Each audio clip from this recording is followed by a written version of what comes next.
Greetings and salutations. Welcome to the day after reckoning here on Ref the District. I'm Nathan Perry. That is the Stoner. Trev, of course, is working tonight. We might get a pop in, especially with as heated as things are today.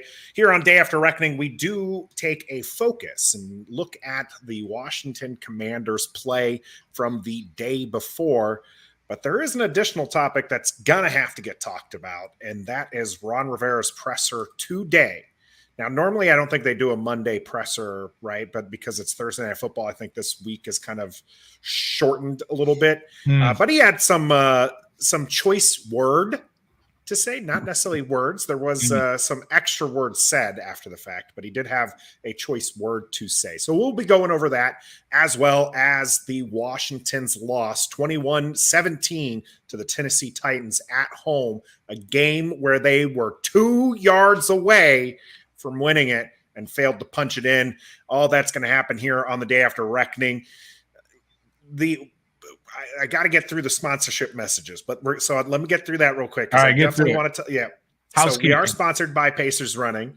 For every run, check them out. 6 stores in the 5 stores now, right? In the Northern Virginia, DC area. For every run, they got you covered. We are sponsored by Manscaped. Go ahead to head out to manscaped.com. Use the code REF for 20% off and free shipping. Great stuff out there, and it would help us out, and it helps them know that we're something worth, sponsoring. So we appreciate that efforts out there. And of course, we're sponsored by Sky Bar, which is where Trev is right now. When your team is 1-4, Trev's got you covered. You know how bartenders are? They got you covered. They are your friends, unless you have a problem, and then in which case, stay off the juice there. All right, let's get the show on the road. I want to thank those who are already in the chat here. We have Commandalorian. We have the Dubs family. Rogers in the house. EP. Redskins Weekly here as well. Shady Katie, Scotty, Jared, and the great Watubi already with a donation. We appreciate that. Got that new sound effect for that one. Let me hit that one again there. Donated $5. We appreciate it. Super chat is always open there. We appreciate all the donations for the channel. That also helps us keep us going here. Great Watubi says, Ron said quarterback-driven league. Yeah. This by a man who brought in Fitzmagic. I think we were excited last year for Fitzmagic, to be honest. I felt like, a little bit of ash burning, right? Yeah. But I think it was because the year before quarterback play was so bad. We're like, just get us like a top 18 quarterback. If you can take the Fitz tragic if you had the Fitzmagic. And that's kind of what we've said this year with Carson Wentz. I've long said the best part about Carson Wentz coming here was his contract. If he's bad, you just get rid of him. Unfortunately, some of those comments from today made it seem like the plan is long-term Carson Wentz. That I'm a little less excited about. Yeah. Let's not talk about those comments yet, because we'll that's going to take up a large portion of the show. Trust me, we're going to get to that comment, because that is the topic to talk about today. Let's talk about this loss at home to the Tennessee Titans, a game where, again, Washington felt like it was in it and just can't get out of its own way. Can I interrupt real quick? Did you mention who's coming on at 8? I did not. Thanks for that. Yeah. We will have Mitch Tischler from NBC Sports Washington and the Washington Football Talk Pod. He'll be coming on at 8 o'clock. So stick around for that, and we'll make sure to get you involved. Make sure you have questions ready for when Mitch comes on, because we love being able to give them some live questions from the listeners as we're moving there. So I was at the game. I don't know if you can really tell. The lighting does me some favors here, but I'm looking like dollar store Two-Face right now. I got like a full red face right here, and I've got like no red face right here. We were up on the club level in the sun yesterday. Jazzy, actually, shout out real quick to Steve from the Command This podcast. Calls me up the night before, says, "Hey, I came by 4 tickets. Would you like them?" EP was immediately like, "Yeah, we've got to go." I was planning on being there with you guys on the live stream. Love doing those, but I also love going to the games, and I'm not going to turn down free tickets. So we went to the game. Honestly, if there was good vibes out in the parking lot. That's the best part of the games, I have to tell you. Tailgating was good. We were right next to the Hale barbecue crew, and there was a lot of people out there, a lot of burgundy and gold. Normally, you see a lot of opposing fans, and there just wasn't. Maybe I'm over in Orange G. I just didn't see a lot of it, because there definitely were a lot of Tennessee fans there at the stadium. I'll get to that in a moment. But the vibe outside was great. I think that even after 1-3, people were still excited about this team. Like I think everyone felt, and I said it on the stream yesterday when I called in to you guys before the game. I was like, I just feel like we can win this one. I know I picked against Washington, but it's like, I feel like there's something here. We can win this one. And I think I was right. I think we could have, like, we were right there. Should have. We were on the visitor's side. We were actually like just right club level, right above the visitors entrance to the field. Great seats, by the way. But it was just nothing but a sea of blue out there on the visitor side. I'm not sure if you were watching, could you hear the Tennessee fans chanting? Because they were definitely getting carried away with some defense chants, and it was interesting. It was something, but no, good times. When Washington was up, EP bought season tickets for this year. I was going to, I didn't know if I could bring that up, but she's probably the only person on the planet who bought season tickets right in the middle of a 1-4, everything's about to implode season. Yeah. Right. I couldn't believe when you said that. So again, we were winning when she officially made the purchase. We've been regretting a little bit not being season tickets. We were season tickets last year. So got to remember, we bought season tickets in October or November of Rivera's first year.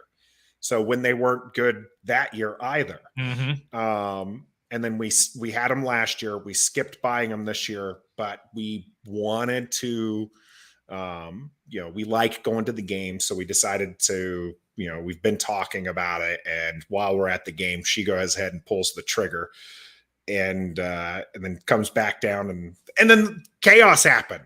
Just absolute chaos. But that's hilarious. It was good. Great Watubi. That's possible. There were a lot of empty seats here. Great Watubi for our audio listeners, because of course we're streaming live on Facebook, YouTube, and Twitter, but you can get this on your audio platforms right afterwards. He says that you could buy club seats for $67. The Great Watubi hears that anyways.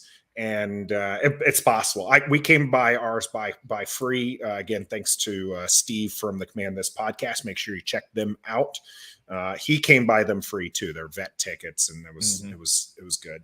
But that's enough about the experience, right? I think really people are here for the game talk. Yeah, but that's good. I like to hear about experience, and I think a lot of people like to hear about it when you're at the game and you get to feel the ambiance of being there in person, because a lot of people aren't even in town. They would like to go to the game. So if you get to hear about it, then I think it's good when one of us get to go to the game every once in a while. Like Trev went the week before, and you went this week. We're all going in December, all that good stuff.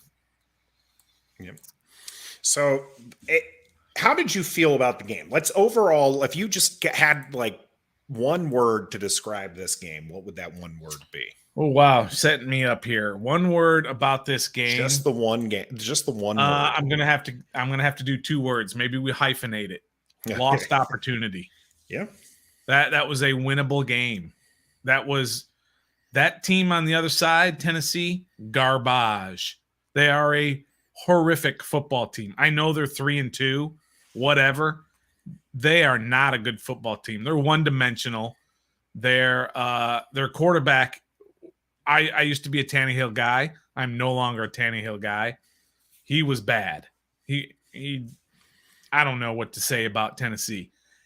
And if we can't beat them, if we can't beat the Tennessees of the world, well, I don't know who we're going to beat, because the opportunities were everywhere in that game. and we couldn't take advantage of it. Yeah, absolutely. I like Redskins Weekly Heartbroken there. If you have one word to describe it, let us know in the comment section here, the chat.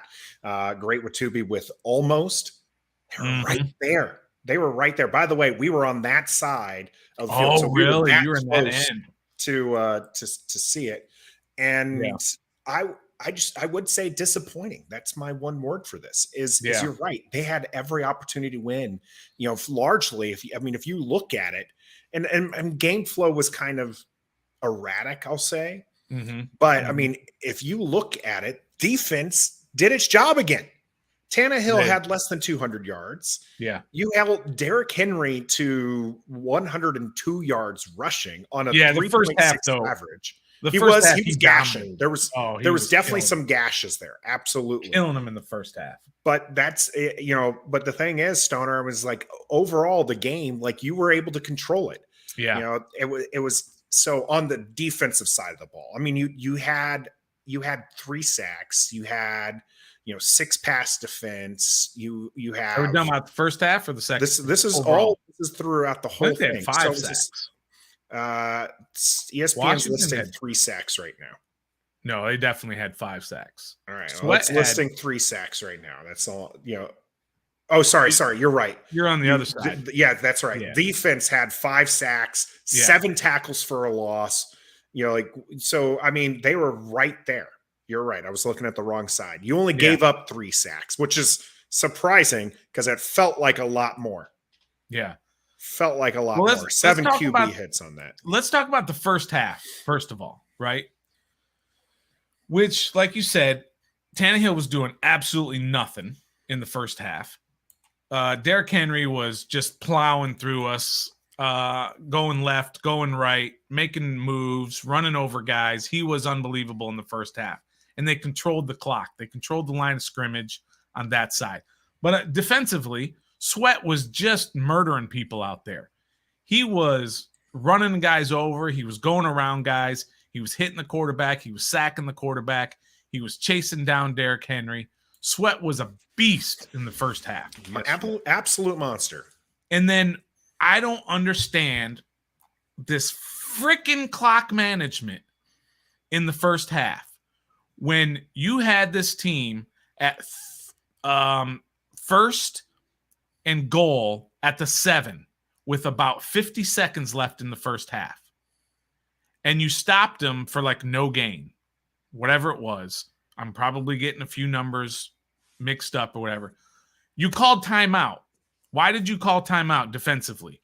You called timeout so that you can give your offense a chance to get the ball regardless of what happens. On second down, you gave up a throw to Derrick Henry. He almost scored. He gets down to the 1 yard line, but the clock's still going. But you don't call timeout. Why did they not call timeout? Just because they gained 6 yards on the play doesn't mean you now don't call timeout. The goal is still to stop the clock so that your offense will still have a chance at the end of the half. That's unfathomable to me. And they did it the week before too, or maybe it was 2 weeks before against Philly in the first clock half. Management has been awful. Why aren't you not giving your offense a chance to get 15, 20, 30 yards in field goal range at the end of a half? And then sure enough, the clock just keeps running and running and running, and they ended up scoring, and Washington gets the kickoff with 10 seconds left, and they kneel the ball. That was horrific. It either means we don't know how to manage the clock or we have no confidence that our offense can go down and not make a mistake and score. So from that, I was already ticked off about clock management in the first half. But settling down a little bit, I thought they did play pretty well in the first half, except for Derrick Henry kind of running all over him. Which Derrick Henry is going to do. Yeah, and Marvin, we understand the first timeout. 100 billion%. We're saying, why not have more? Why not continue to give your offense time? I get that there's a little bit of give and take there, right? Like you could, you taking the timeout saves them from using the timeout, but they know you're getting the ball back at the start of the next half. Yeah, So they want to end this half with the ball. Right. So they're going to let the clock run out. Like they're fine taking a field goal there. Yeah. At that point, the field goal ties up the game. They're going to continue, but it just didn't make sense not to continue playing to get that ball back. Yeah. That blew my mind right away. Right then I was like, well, again, either they don't know what they're doing or they don't have any faith in Carson Wentz to not screw up and move the team down the field to try and get some kind of points. But you called timeout on first down. Why didn't you do it on second down? It's not like they got a first down. Yeah. They got close to the end zone. You continue to call until they either get in the end zone or they don't. Right. Or they get that first down. If they get the first down, fine. Okay. Don't give them any more time. But they were right to call that first time out, and they should have continued. Poor clock management. Yeah. Poor clock management down at the end too, right? That's what not to skip ahead. Yeah. I know we're going to kind of go in first half, second half here, but continuing to talk with the clock management. I know you had the benefit of seeing the game stream, right, and having it replayed in a way that you can see that Cam Sims definitely did not catch that pass. Well, yeah, you're definitely getting way ahead, though. Yeah, that's what I'm saying.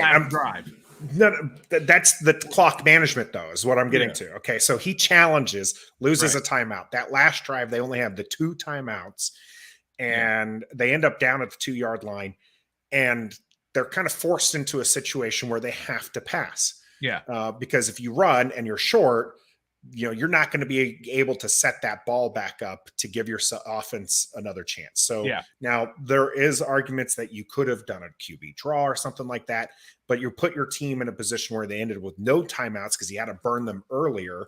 And it just became a disaster situation there. So poor clock management all the way around. So you said I got ahead of myself. We got through the first half. You said you're pretty happy. Shout out Yam. Enjoy your time in the classes there. Especially the emergence in that first half, even if it was only one play, but the emergence of De'Ami Brown as a big play threat, which is something we've been hoping for. Yeah, 2 catches, 105 yards. Yeah, and it was a 75-yard bomb. St. Brown. And by the way, it was a beautiful pass that Taylor Heineke would never be able to do. And it was a great catch by De'Ami Brown. He created enough separation that only he was catching that and nobody else. It was perfect all the way around. 75-yard touchdown while apparently you were in the bathroom. Sources tell me. Yeah, missed it, of course. I was like, maybe I got to leave in your end too. That was in your end too, wasn't it? That was coming towards our end. So, but that was great. So the emergence of De'Ami Brown. So all that, the first half was basically okay, even though you went into the half down. What were they down? 14-10 at halftime? 14-10. Yeah, you went still down very much in the game. Oh yeah, you knew you could come out in the second half and take care of business. And they did, especially defensively in the second half. They whooped Tennessee's butt in the second half, where I believe Derrick Henry had like 6 carries for 8 yards in the second half, something to that effect. They gave up that one chunk play, that stupid, terrible, long throw that Bobby McCain just kind of gave up on the play because the receiver looked like he gave up. Next thing you know, the ball's coming.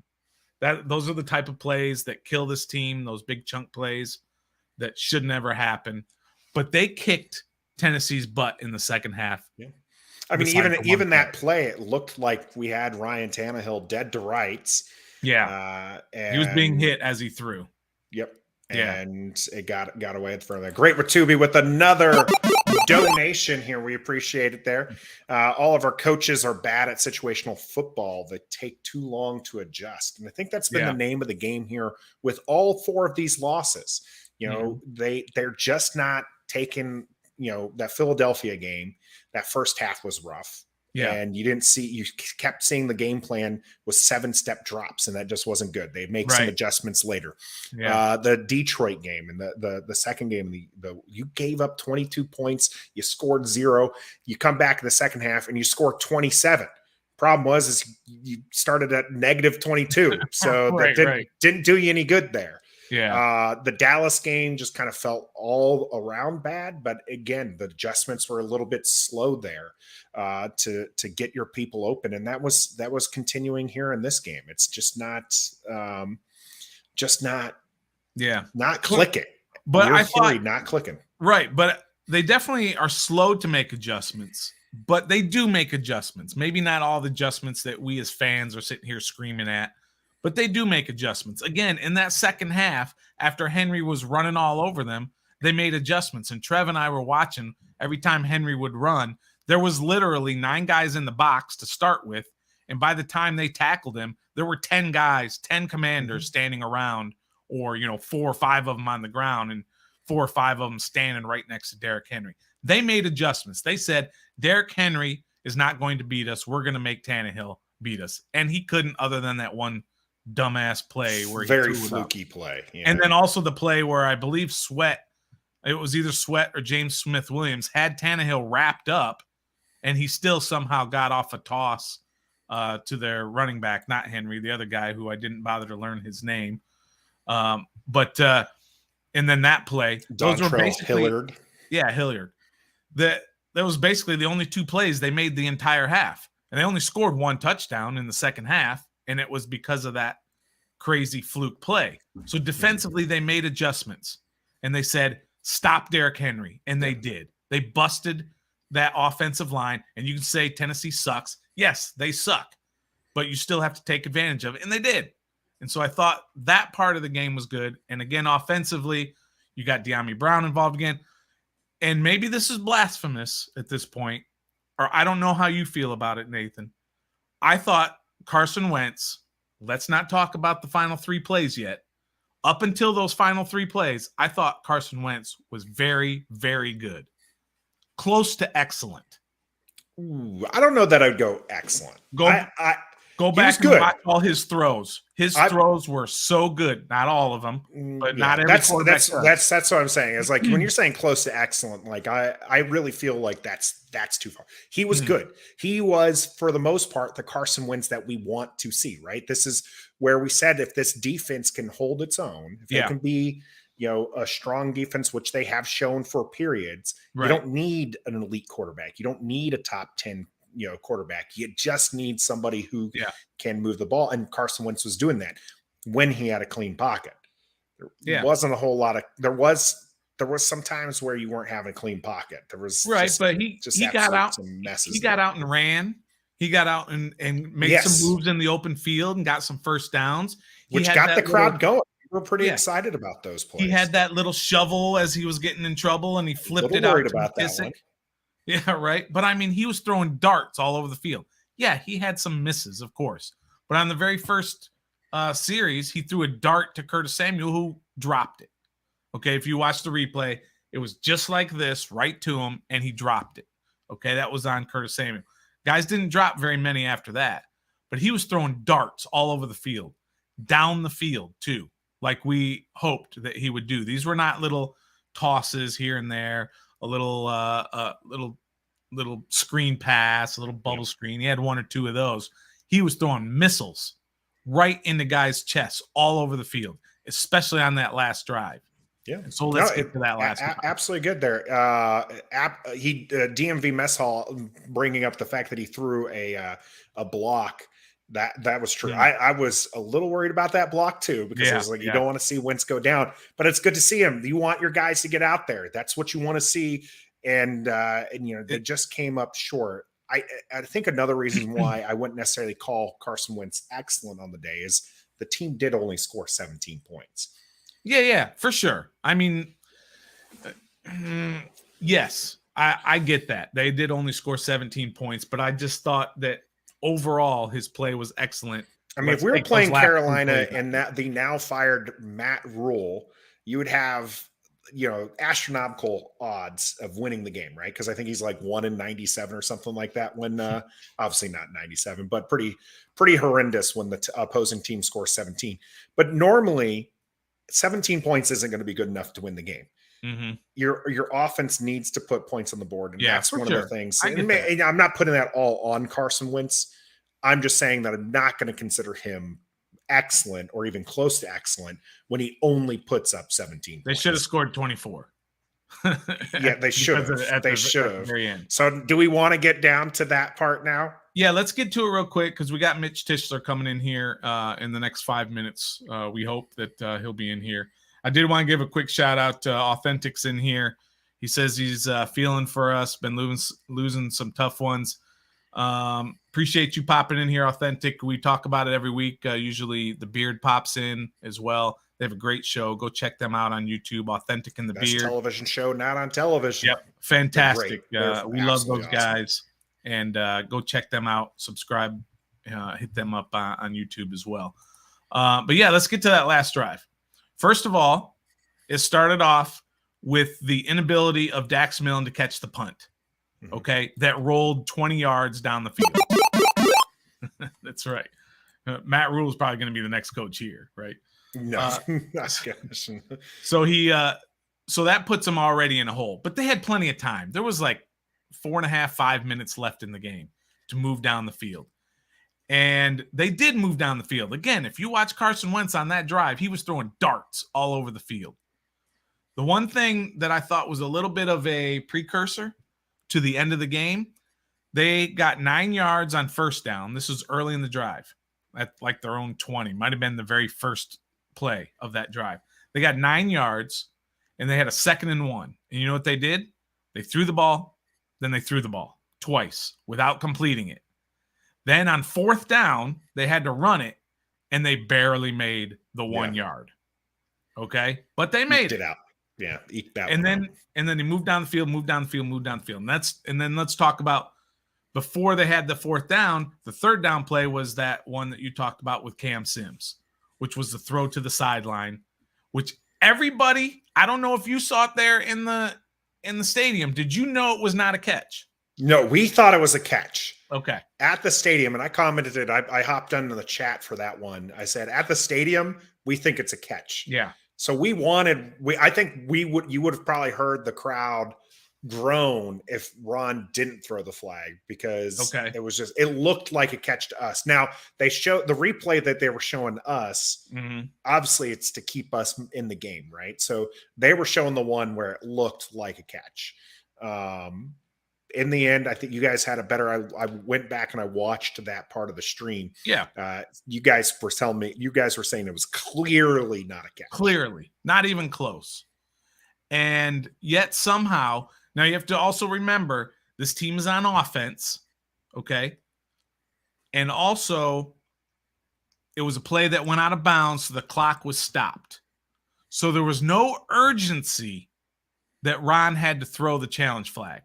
He had plenty of time to look at it, or not him, obviously, but the people whose job it is, who should be fired, whose job it is to Whoever look at it. Whoever told him to throw the challenge. flag. It was obvious. We all saw it.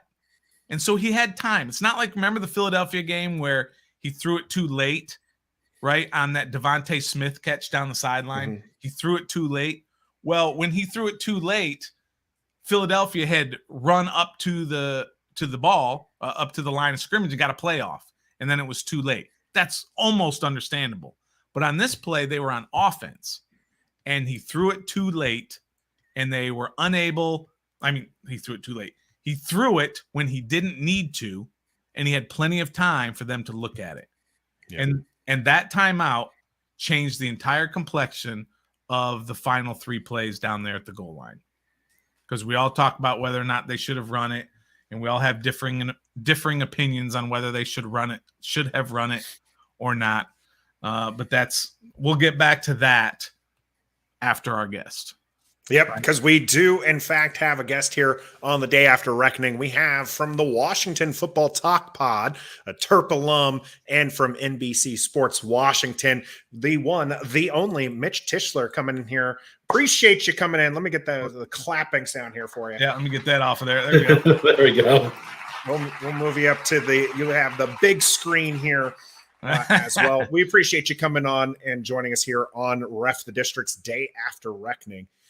We do want to talk to you about the game. That's normally what we talk about here on the Day After Reckoning. But you were in the room, I imagine, when Ron, dropped a little bit of a bombshell. Bombshell here today. Just the one word quarterback to answer there.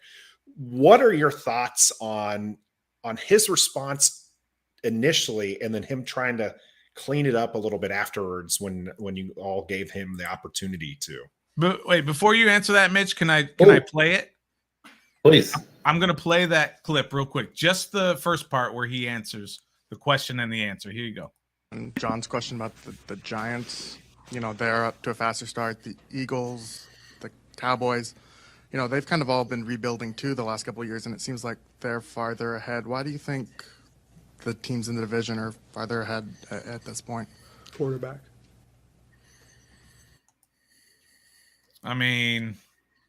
Yeah. So sorry, I wanted to kind of get your thought on that, or to be able to hear it in context. And I'm sure you heard it, or like Nathan said, you were there. But what are your thoughts on that answer? I got to be honest. I think Ron might be flailing a little bit. I think he's looking for answers, and I think unfortunately he's created this the way that he communicates with fans through the media. I think he's created this situation where he has to have an answer, and I don't think he has one right now as to why things have gone as far south. And he's not entirely wrong when he says quarterback. He's not entirely wrong when he says things don't get turned around overnight, and all those things would have been great for him to say in year one. We're in year 3 now. And there's an expectation that that this team is going to be better, that he's going to get better, and that just hasn't happened. And it's certainly, there doesn't seem to be a magic pill that this team's going to take that's going to turn it around. And so I think he's kind of out there searching for answers. I mean, I think you can look at some of the things that have happened in the media and from the fan base, from screaming about how important it was to get Terry McLaurin the ball, and then all of a sudden against the Cowboys, they get him that quick screen early in the game. I think it feels a little bit like he's almost coaching to appease the fan base and appease, critics, than he is to coaching to try and, win football games and move this team forward. And I think that's a problem, especially because, this team just doesn't have enough talent to win right now. And they haven't put it together on either side of the ball enough to be good enough. And that's troublesome. One of those things that he's been, in charge of is putting together this roster. And that's, like you mentioned, it's year 3. In the offseason, they let go of a couple of guards that one, has some NFL success. The other one kind of in Flowers kind of floundered around, but found a home here. And we do have Gunning Man Pauly, who gave us a little donation. Thank you, Pauly, for that. He says, Mitch, how about my guy Sadiq Charles? Told you he was better than Turner. But overall, Trey Turner, Norwell, these were 2 of the replacements that they brought in. The offensive line has not looked good this year, and especially in this game. Norwell had a series where it was called for a penalty, gave up a sack, called for a penalty, gave up a sack, like just absolutely horrendous. What do you make of the offensive line struggles? I think that they tried to plug holes with veterans that they knew about from their days in Carolina, and quite frankly, it didn't work. And I think Andrew Norwell and Trey Turner lining up at your 2 guards was destined for disaster for 2 guys who haven't necessarily been able to stay healthy and are aging as they go. And I think Trey Turner obviously played quite poorly, especially since he missed all of training camp with the quad injury. And so folks weren't paying attention to Andrew Norwell and how bad he was playing. Well, now that Sadiq Charles is over there, you're recognizing how terrible Andrew Norwell is and all the faults that he has. I don't know who the next guard they go to here if things continue down this path. Maybe it's Chris Paul, but Sadiq Charles wasn't particularly good last week either. I think I saw PFF ranked Sadiq Charles and Andrew Norwell as the 2 lowest ranked guards in the NFL from this past week. And Nick Martin was the lowest ranked center. And all 3 of those guys were the 3 lowest ranked interior offensive linemen by PFF. Now, wow. I take a lot of PFF's grades with a grain of salt, and especially last year when they were ranking this Commanders O-line as, a top 5 unit. They played very well last year. Were they a top 5 unit? Probably not, but certainly, folks glommed onto that and got super excited about how good they may be and how much they can do based on, some numbers that I think were juiced by the quarterback play that was there. I think when I say that, Taylor Heineke was very good for the offensive line because the second that he escaped the pocket, PFF kind of ranks that as a win for the O-line or ranks it as a good rep for them. And so it made them look good because he was getting out of the pocket so much. Obviously, Wentz doesn't do that as much. And when they signed him, that was one of my concerns, was that he was going to hurt this offensive line production a fair amount because he holds onto the ball too long and he's not consistent in the pocket and he doesn't do a good job of kind of moving. And, the issue with the offensive line is just a lack of planning. We'll talk about it. It's in the defensive side too. This team knew that they were losing both their starting guards. They knew they had very little depth at linebacker. They knew they had no depth in the secondary, and they went and did nothing. They did nothing to address any of these issues. And my biggest issue with, this coach-centric approach from Ron Rivera is that he's built this roster to win in a very specific way. And if things don't go exactly as planned, then they can't win. And that goes from something as simple as, a false start, pushing them back to 2nd and 15. That's a guaranteed punt for this team at this point. Yeah. And you can't win that way. A big play given up on defense, you can't recover from that. In a mistimed injury, you can't recover from it. You went into the season with your 2 centers, were Tyler Larson and Chase Roullier, both coming back from major leg injuries. And, same with Wes Schweitzer too. And you don't go out and get anybody to be a steady backup. You keep Keith Ishmael on the practice squad. You keep John Toth on the practice squad.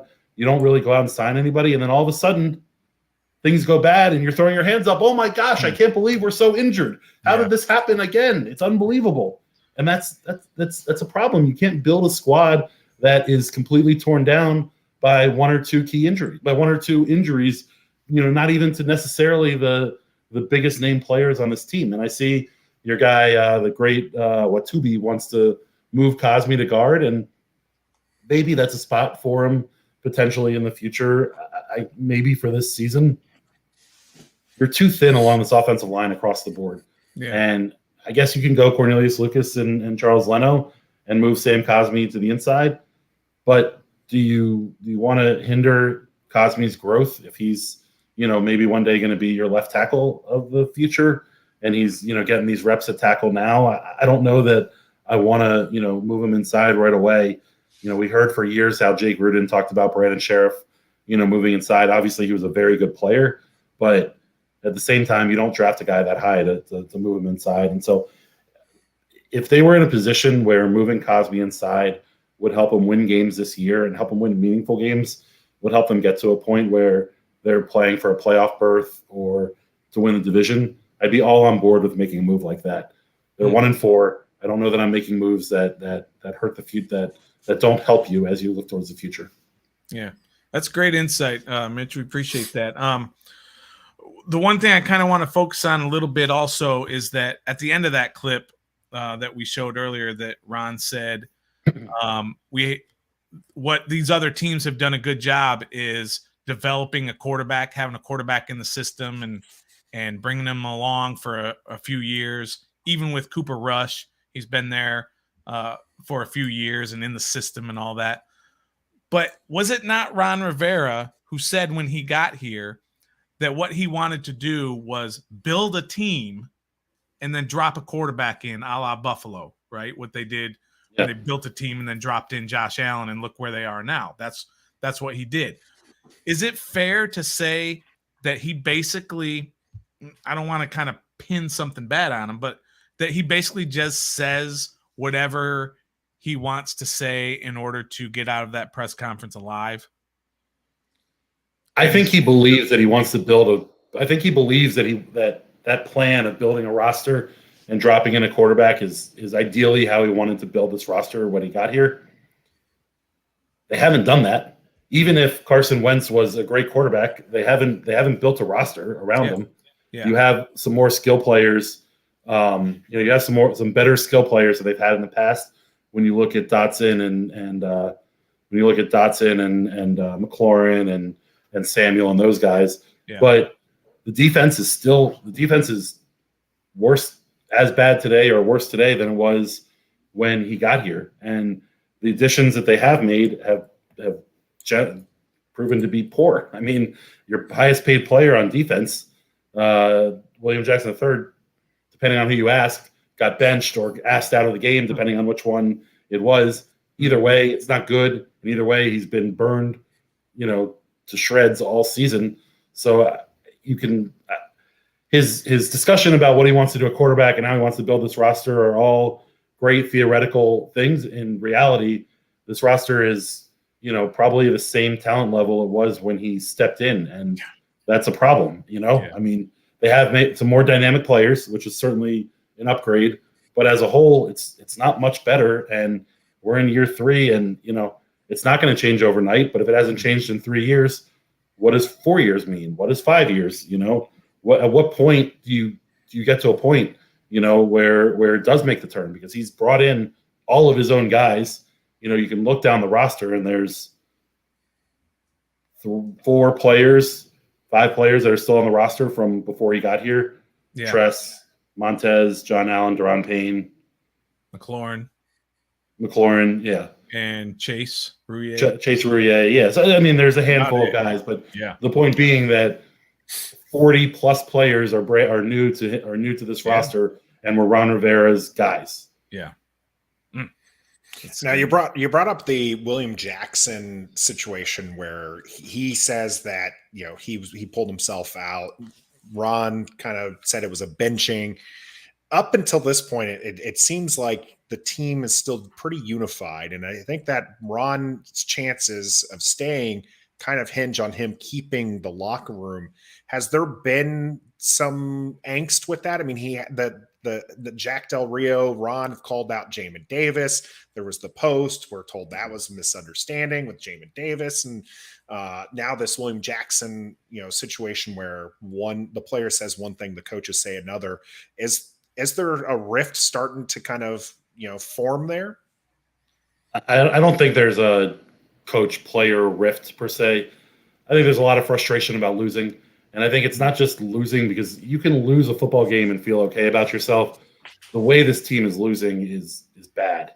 They all keep talking about this complimentary football thing, and it's not happening. And, the fact of the matter is that it's the way this team is built isn't built for complimentary football, where the offense is going to have an 8-minute drive where they, end with either a field goal or touchdown, and the defense is going to go 3 and out right away. Neither side of the ball is built to do that. This team has 1 turnover in 5 games. Defense has 1 turnover in 5 games. I saw somewhere it's tied for the fewest turnovers by an NFL team through 5 games since the year 1940. I mean, what the heck are we doing here? Mm-hmm. This team needs to get turnovers. They need to figure out a way to get big plays. And they need to get big plays before they're a play away from being a play away. And that's part of the problem for me with the offense is that, yes, Carson has hit some big plays, but for the most part, he's hitting these plays when he makes a big play, but they got to make another one before they can tie the game, or another one before, they're within a field goal or whatever it may be. And you need to make those plays because you're making a comeback, you got to. But at some point, this team has to come out fast. And to me, the biggest indictment on the coaching staff and the entire the non-player part of this organization is how slow this team starts every single game, every single year. At some point, and I'm not saying that I'm sitting here that I have the answer to how to make a team play well early in games, but whatever they're doing isn't working. And Ron is a guy who is very, staunch in his beliefs and has his feelings on the way things should be run. And And I think it's clear that, you know, the good old way is not working. We're talking to Mitch Tischler from NBC Sports Washington and the Washington Football Talk podcast, which, by the way, shout out. That's a fantastic podcast with you, JP Finley, and Pete Haley. I listen to it all the time. I love what you guys do there. And I know you got to get going here pretty quick because Monday Night Football is coming on, so we want to get you out of here. I have one last question. I'm sure Nathan's got another. But looking at it now, everything that's gone on, can you see or how many wins do you see going forward? I mean, the schedule's still pretty, you know, relatively speaking, is not daunting. Unless, you know, it kind of doesn't matter. It doesn't matter who they play. Yeah. If the offense plays as poor as they're playing, they're not going to win. If the defense plays as poor as they played early in the season, they're not going to win. Yeah. They got to find a way to get both sides, you know, on board and playing better. How many wins? I mean,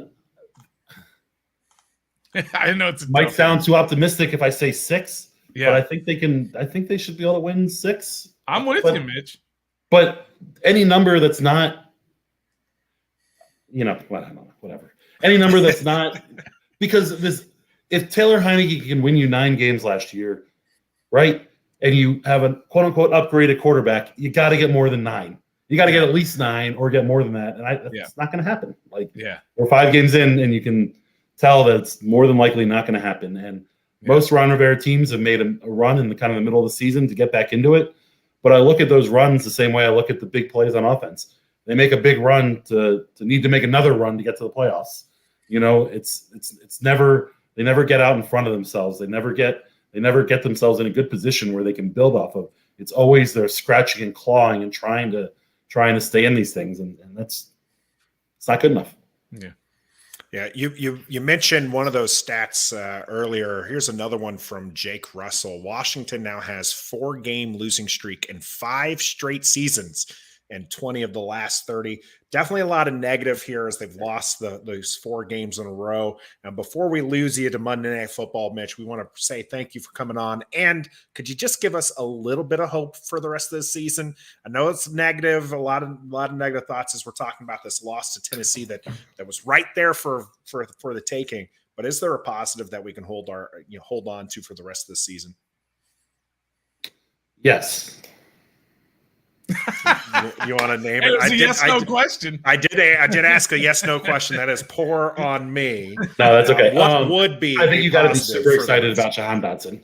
I think that they you know, however you felt about the pick when it happened, you got to be super excited that for at least the next 4 years you have Jahan Dotson and Taylor Heineke, Jahan Dotson and Terry McLaurin lined up on the outside, and those are 2 pieces that can be a real starting point for an explosive offense. And Washington has not had a whole bunch of explosive receivers here over the past 3 decades or so.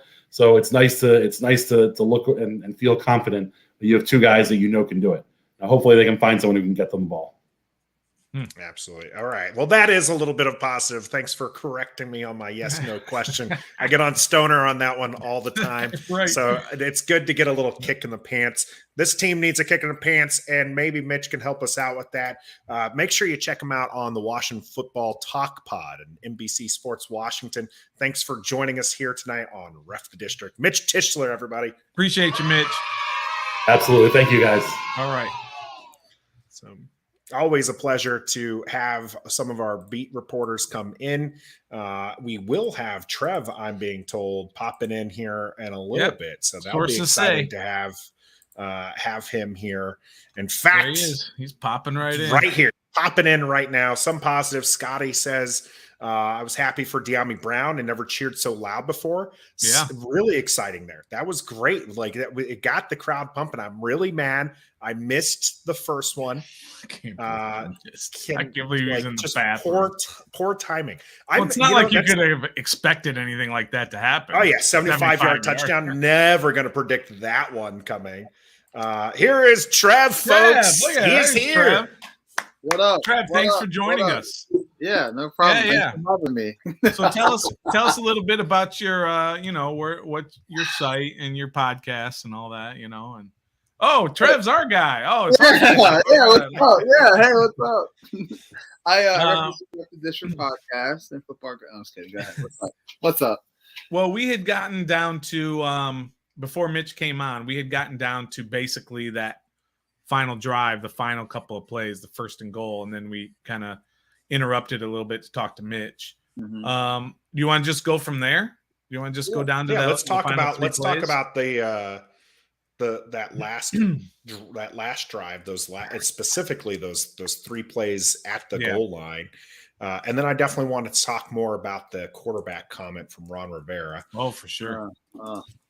All right. So the goal line sequence at the end of the game. Yeah. First and goal from the 2 after the pass interference on McLaurin in the end zone. Yeah. And there were 19 seconds left to start that. No timeouts. Mm-hmm. Let me just ask you guys both this, and I'll ask Trev first since he hasn't had much time to talk. Are you upset? Should they have tried to run the ball on that first try? I mean, yes, you should have at least tried. I know it's been said that, well, time would have ran out to get the pile off of everybody and get to reset, but I don't know if that's really true or not, but you have to go. I mean, we've learned this twice from the same quarterback on 2 different teams. One was in the Super Bowl, Russell Wilson. Mm-hmm. You pass, intercepted. Russell Wilson, you do it again just the other night against, Indianapolis, I guess that was. Mm-hmm. Same thing. Yeah. I don't like just line up and run the ball. And it happens with the Titans in our game and earlier in the game. When that pass interference call on Bobby McCain, right down there, what'd they do? Yeah, that Derrick Henry, but what'd they do? Formation, ran it in, touchdown. Yeah. You have 19 seconds left. If you didn't get in and the pile was too heavy so what? At least you were closer than what you were on that interception you threw and that play call you threw. I think you still would have had at least one more play. Exactly. I think so too. Run the ball, line up I formation, offset I, some kind of power run formation, and run the ball. You have Brian Robinson, you have Antonio Gibson, you have McKissick. Hell, line up Cole Turner back there. Right? I don't give a damn, but just show us that you want to win. Yeah. I know Carson said after the game they thought they had it after that, whatever. No, you didn't have it. You shouldn't even have that mentality because this happens. You should be like, okay, we have to score here. Not, we got this. No, you don't have it. We've seen it happen way too far out in this league that people cannot score from the 5-yard line in between lineup and shotgun. We've seen it so many times. Yeah, and by the way, I went back and watched a few of the other games, right? And I watched the Philadelphia, whoever they played. Remind me who they played. Philly played Cardinals, right? Jalen Hurts, this was their goal line play twice in the game. Jalen Hurts under center. Mm-hmm. They put a tight end offset behind him and then a running back behind him.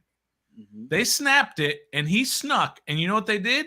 Those 2 guys went up there and shoved his ass into the end zone twice. That's all they did.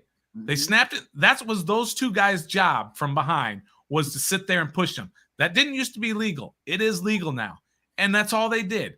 And then there was another play, and I can't remember what team it was that I watched, where they did the exact same thing. And actually, a lineman actually grabbed the quarterback and pulled him into the end zone while another guy pushed him into the end zone. Carson Wentz is 6'5", 235 pounds. Yep. Shove his ass into the end zone from the 2-yard line, and you win the game. So, yes, hard. I'm with you, Trev. I thought they should have tried to run it once. And if you didn't get it, you can get up and you can spike it, and you'd have one shot to get it in the end zone. Jeff brings up that they were absolutely demolishing that line. You might not have gotten that push. I'm with Roger on this one. Could have called that QB draw. That second play, he had a wide open lane. Yes, he did. Right there. He just needs to take it and just do that little dump pass if it closes. Right? I mean, he did it all earlier in the game. Avoid finding ways to advance, run and skip the pocket and get a positive gain. Why don't you do that? Right. I just don't. And on first down also, they rushed 3. They dropped 8. Yep. Okay. Yep. And Carson Wentz in shotgun gets the snap, has zero pressure because they're only rushing 3. Run it in. And he's going backwards. He keeps backpedaling. There's nobody there forcing him back. And then even on the interception, even on the interception, he was backpedaling, right? He just throws it. Yeah. Every single one he was backpedaling. And on second down, they rush 2. Can you not get up to the line and see that there's not 6-7 guys right in front of you and say, let's run the same defense every time. Every time they played it the same every single time, and he still was staring down J.D. McKissic. Yes, the whole. For the record, I didn't give my answer. You guys are both on team run the ball. Yeah, I'm good with the passing. Okay. You had very limited time. Call the pass plays. You have 4 downs to make the 2 yards. This is a 2-point conversion, essentially. Something you practice. You practice goal line all year round. You have plays, but they looked so confused and so lost. You had the bunch formation on the right. You had 3 wide receivers being manned up in bunch formation. One of them should get open. Yeah. And you're not even looking there. Instead, you're looking at the side that has 4 defensive players covering 2 guys. Yeah. What are you doing? What are you doing? And then, like I said, call the QB draw or just have the pocket awareness to see that hole is wide open and take it. Again, you have up until the 2-yard line. He was back at like the 13. You have until the 2-yard line. Start running up there, and then that draws the defense and just dump it right over him. You have those opportunities before it gets too far, and we're going to have a lot of stuff here, and we'll get back to Jeff's thing, but I have to hit this one here. Great Matumi, appreciate the donation again. Trev, where's the hoodie? I don't deserve any kind of support on my body until Thursday. So I'm supporting the team that actually won a Super Bowl and had a winning season here. Right. What is Tommy T bringing up that we struggled without Dotson? Dotson has been the red zone target because he has the shake and bake. He can get open. No one was getting open. Where was Terry? Where was Curtis Samuel? Where was the motion? Why didn't we see Curtis Samuel? We saw this before, right? Curtis Samuel motions inside, ball gets snapped, and he's back to the outside. You cannot stop that. Where was that play? Where was something we saw all training camp?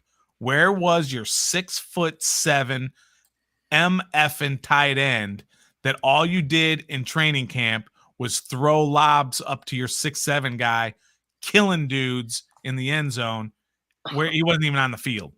Cole Turner You know who was on the field? Who? Dax Milne.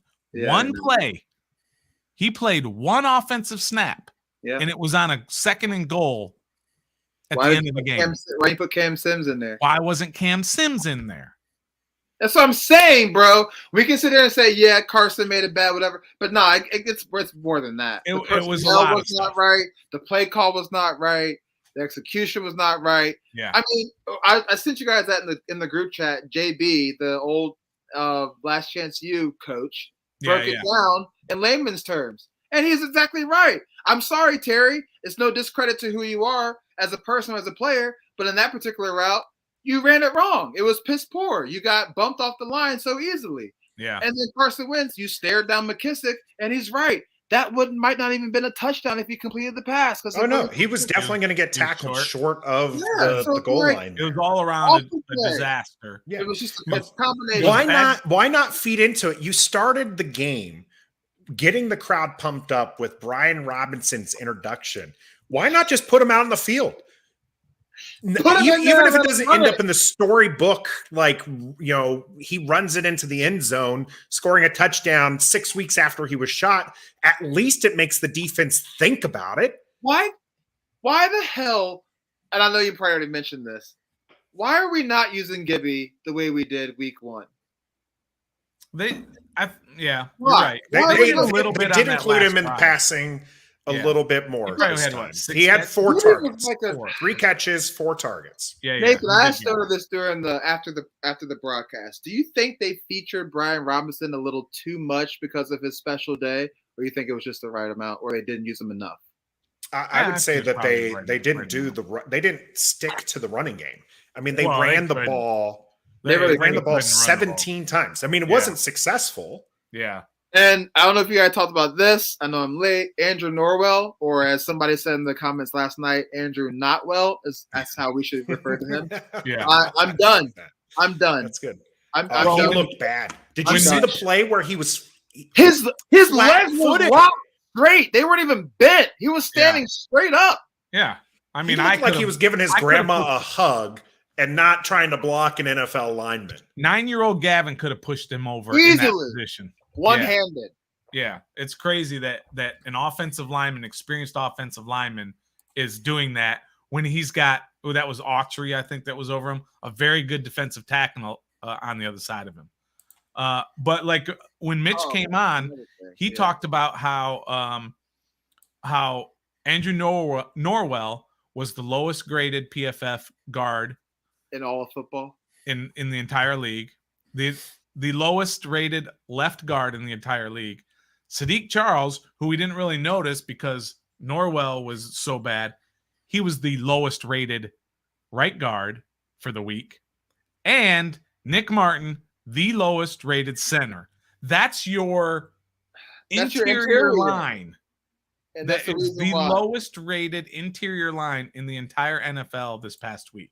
And like Mitch said, you take those grades kind of with a grain of salt, but still, they were very low rated and played horrifically. And those guys, not Martin and not necessarily Charles, but Norwell is the guy that Ron said, we're going to get rid of Eric Flowers and we're going to bring in this guy Norwell. I can't believe him. And that's where we are. Yeah. That's where we are at this point. It's crazy. I don't know if you guys brought this up or not either, but why the hell is Ron Rivera wasting challenges on clear as day calls? Yeah, I think that one, and Mitch kind of touched on this as well, right? He's coaching to appease the fans. I mean, what would appease the fans? Winning. But at the stadium, we all thought, and if you were there too, I know obviously Tailgate Ted was there from DMV Mess Hall. But if you were there, you thought that was a catch. You saw him dive. You saw him get in. The replay they were showing over and over on the big screen looked like a catch to us. So we were excited when Ron threw that flag because there was a play in the first half where he didn't throw the flag, and we're like, yeah, you got to throw the flag. I think it was something to that effect, but it was so we were happy he threw it because it looked like a catch to us. And I think maybe that, I'm not going to say that really influenced him because he does have somebody upstairs who's being like, yeah, no, that was a catch. Ended up being the wrong call. I caught you guys afterwards and I checked that out and I saw that you guys said it was clear as day, not a catch. But at the field, we felt it was a catch. But as we talked about, Trev, we were on offense at that time. Yeah. And he was out of bounds, right? And it was an incomplete pass, so there was no time running. So us being on offense, we weren't in danger of like the other team running a play real quick. Right. So he had time. He had time on his side or whomever up in the booth whose job it is. Like I said, they should be fired just for that play alone. But they had the time. They had all that play clock in order to check it out, and then decide whether to throw it or not. And he still decided to throw it. And that affected that drive because the other two timeouts they used were used properly. But by the time they got down there, without that timeout, that affected the play calling. The clock management was bad down at the goal line or, for that drive. The play calling was bad. The personnel choices were bad. The execution of the plays were bad. And Carson Wentz's decision-making were bad. And that will cost you a ball game, in which it did. Our O-line, I believe, and the offensive scheme, because we knew what Carson Wentz was when we got him. We knew what kind of quarterback he was. He's going to make bonehead mistakes. He's going to try and make the home run instead of hitting a single or a double. Like, you know what I mean? Like, we knew that. But we also knew he could, persevere from that and be a winning quarterback. I mean, he was 1-4 last year with the Colts at this point, ended up 9-8. Yeah, they missed the playoffs, but they had a chance to go, and he goofed. That's the Carson Wentz we expected. But this offensive line and the scheme, like, I just don't get it. The offensive line is one thing. Injuries happen, whatever. We'll get to that. But the scheme, bro, like, it seems like you let all your tricks out of the bag week 1 against Jacksonville Jaguars, and then now we're stuck with you just shut it down. Yeah, you're just like, we're not going to be creative. We're not going to, send Curtis in motion that much. We're not going to have Gibby run a running back flail or whatever. Like, we're not going to be creative. We're just going to be basic. And now you have national commentators and analysts saying that 9 times out of 10, when a quarterback lines up under center, it's a run play. And shotgun is a passing play. And that's what we're doing. And defenses are reading us like a book. They can close their eyes and say, oh, they're like, it's not. Yeah. That defense and the goal line stand did not change. At all, bro. They lined up the same way every single time. And Carson out here calling audibles. We made a big deal in the stream about like, oh, he's calling audible. They don't do nothing. It didn't even seem like it was an audible. It just seemed like he was saying stuff to confuse the defense, but running the same play as originally called. I did want to address this from Jeff, where he said during the stream on Sunday, he said Sunday about running once, and I said no. Guess you changed your mind. That is correct. I did change my mind on that. Now, I'm a big dummy sitting here behind a computer. I'm not getting paid millions of dollars to make those decisions, in an instant. So I can change my mind and say they blew it. Whereas at the time, they got to make that decision. I just want to say Jeff was correct about that. Absolutely. But also, the people who do get paid big bucks are saying the same thing that us as a fan base are saying, and that's got to resonate somewhere. There's definitely got to be some things that changed here. One of them, and they kind of got 2 comments here. Marvin, if you're like Nathan, you want to challenge and you want to challenge at the stadium, let's stop whining that we didn't have that timeout. Wishing. Focus. Wishing. Let's stop wishing. Let's stop wishing that we didn't have the timeout and focus on that interception. And then we had earlier from David Lawrence. It's crazy to hear this now after Carson played well yesterday. I agree with Stoner. He mentioned this earlier. Carson had a reasonably good day. I think he had a really good game. Okay, you were a little too high on him. I think that he was much better than he was the previous 2 weeks. Yeah. Mitch kind of talked about it with us here. Like, this offense had those big plays, but you can't. Those aren't consistent enough. We're not a consistently big play team. No. So you need more than that, and that's where I think Carson Wentz. The drives still weren't being sustained. To me, you only put up 17 points. Could have been 23, maybe 24. But they just weren't good enough. And great with Tubi here with another donation. Appreciate it. We were bad in red zone defense, 3 for 3. They were bad on both ends of the red zone, right? They weren't scoring it when they needed to, and then they were giving up those scores when they didn't. And the interception, getting back to the comment there from Marvin, the interception was bad. There's no excuse there. Carson Wentz stared him down, threw at the wrong guy but the linebacker did make a good play. He made a great play. Yeah. All right. Yeah, I'll give you that. That one is a great play. He bumped Terry off his route, and yes, he did. He didn't move an inch. Okay, Terry went boom, his route, and he stood right there and then dove, read his eyes, and dove, and it was a great play. But all of those other stuff you're saying are true as well. But God, that pissed me off. What? I don't know if you touched on this either because I'm late. No worries. We got new listeners and watchers all the time, Trev. Yep. What the hell is Bobby McCain doing? Yeah, we definitely touched. That's his position. Yeah. Does he not know how to play it? And it's not like the receiver ran a horrible route or a complicated route or a double move. He literally watched the receiver let up, so he let up. And then by that time, it was two. That was the backbreaker. That was huge. It was absolutely monumental, and you felt the stadium kind of deflate for that too, because Ryan Tannehill was going to be dragged to the ground. How does he get that off? It looked like it was going to be a positive play for the defense, and then that was it. The pass didn't. I don't think the pass went way left because he wanted to. I think it's because he was being hit as he threw it just enough to change the angle, and it went out there. And yeah, that's exactly what happened. McCain was there, right? But he saw the receiver just kind of stop his route, so he stopped his route and just kind of looked. Oh crap, the play's still going. Yeah. Now, I mean, otherwise, I thought he had a solid game.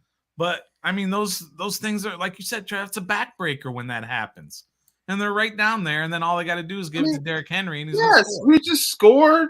The momentum is back on our side. We about to, And that was huge. That was huge. And I really wasn't even mad at Derrick Henry's performance. He didn't wow me. He had 102 yards on the game. Fine. That's fine, but he didn't do anything that we couldn't stop. Well, like I said, I think in the first half, he was getting some chunk plays. He was definitely getting some chunk plays there. Remember what we said, Trev, in the second half of how you could tell they made an adjustment. Washington made an adjustment, and that every time he touched the ball, there was 7, 8, 9 guys right there with them. They were saying, Ryan Tannehill, you're going to have to beat us. And unfortunately, on that one play, I was going to say, he did. Once. So I proposed this question on Twitter. I don't know if can we get to the quarterback comment now about Ron? Because let's finish up talking about the game because we still have go-goes and no-goes. Oh yeah, okay. And then we'll pay up, and then because we're gonna have a lengthy discussion. I don't know what we're already at an hour and 11, and I know that people want to watch some Monday Night Football. Put it up, watch it on the big screen, and have us on your little screen. People. Yeah, I'm gonna put it on mine too.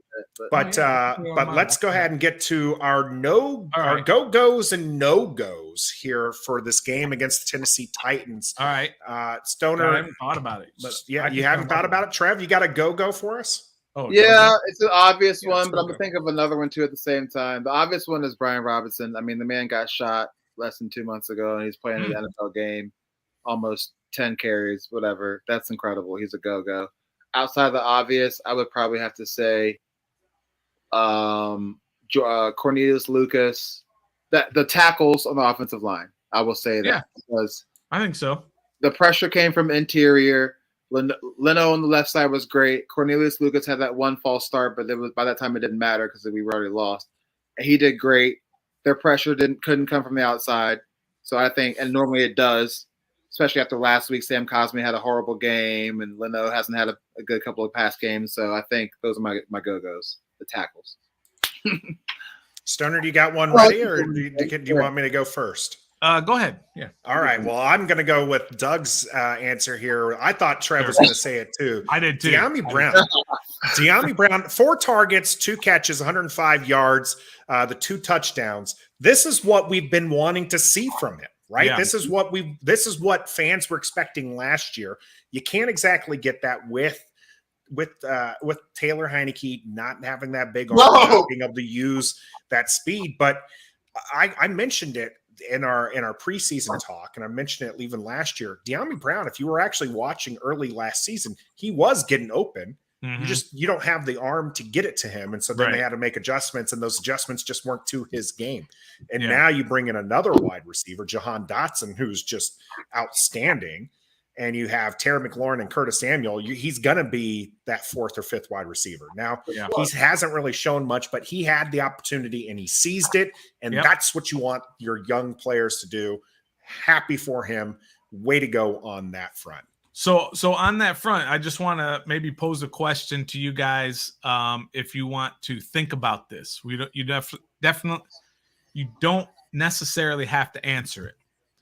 And I'm taking this from the Washington Football Declassified podcast, who tweeted this out earlier today.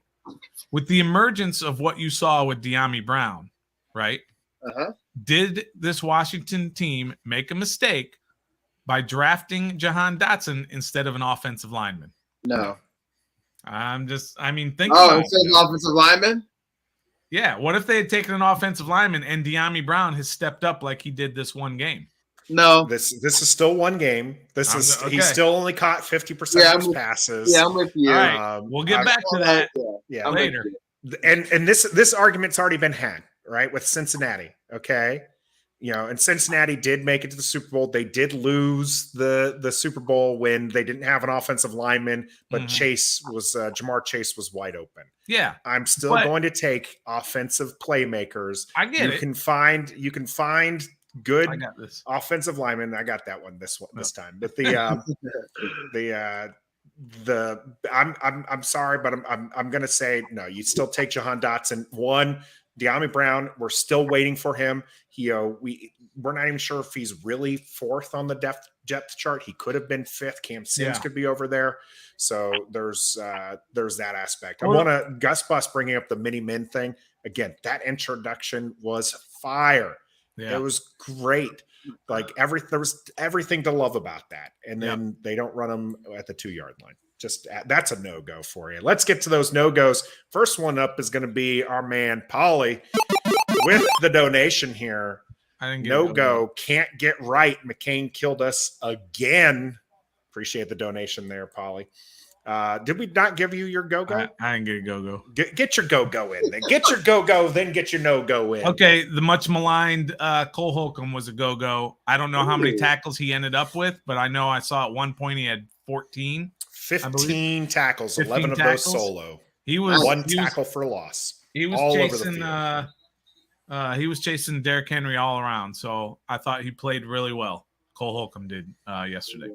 And then for my no-goes, I mean there's a lot, and there's an obvious one, but I mean I don't know what Andrew Norwell was doing.